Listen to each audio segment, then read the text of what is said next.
اعوذ باللہ من الشیطان الرجیم بسم اللہ الرحمن الرحیم۔ السلام علیکم معزز ناظرین، ایک بار پھر اسلامک انفو اینڈ ہیلتھ میں آپ سب کا خوش آمدید۔ تو دوستوں، آج ہم ایک نئے ٹاپک کے ساتھ حاضر ہوئے ہیں اور آج کا ہمارا ٹاپک ہے ہر کام میں کامیابی کا وظیفہ۔ اس سے پہلے بھی میں آپ کو ہر مقصد میں کامیابی کا وظیفہ بتا چکا ہوں۔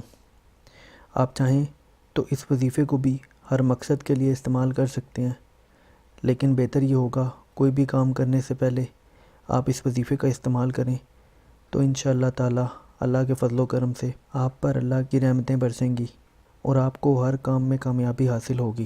تو دوستوں، اس سے پہلے بھی میں کافی ساری وظیفے کے اوپر ویڈیوز بنا چکا ہوں۔ مختلف قسم کے وظیفے ہیں اور ہیلتھ سے ریلیٹڈ ٹاپک کے اوپر کافی ساری ویڈیوز بن چکی ہیں، آپ ان کو بھی دیکھ سکتے ہیں۔ تو چلیے شروع کرتے ہیں۔ دوستوں، اگر ابھی تک آپ نے ہمارے چینل کو سبسکرائب نہیں کیا تو اس کو سبسکرائب کر لیں اور بیل کے آئیکن پر کلک کیجئے تاکہ آپ کو آنے والی ہر لیٹسٹ ویڈیو ملتی رہے۔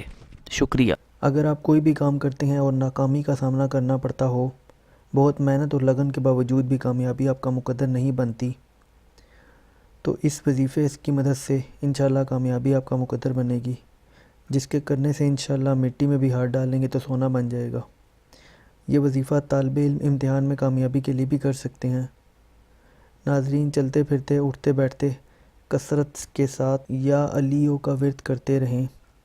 یہ اللہ تعالیٰ کا صفاتی نام ہے جس کا مطلب ہے بلند مرتبہ۔ انشاءاللہ اس وظیفے کی برکت سے کامیابی آپ کا مقدر بن جائے گی اور کامیابی آپ کے قدم چومے گی۔ دوستوں، اس کے ساتھ ساتھ آپ نے اس وظیفے کے اول اور آخر میں درود شریف بھی پڑھنا ہے، یعنی اگر آپ چلتے پھرتے سارا دن اس وظیفے کو پڑھتے ہیں تو جب آپ صبح اٹھیں تو 11 مرتبہ درود شریف تب پڑھ لیں، اور جب آپ سونے لگیں تو 11 مرتبہ درود شریف تب پڑھ لیں اور اپنے لیے دعا کریں تاکہ اللہ آپ کے لیے آسانیاں پیدا کرے اور آپ کی مشکلات کو حل کرے۔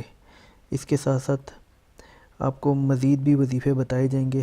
آپ پلیز اس چینل کو سبسکرائب کر لیجئے۔ اگر آپ کو ہماری ویڈیو پسند آئی ہو تو اس ویڈیو کو لائک کیجئے گا، کمنٹ کیجئے گا اور چینل کو سبسکرائب کیجئے گا۔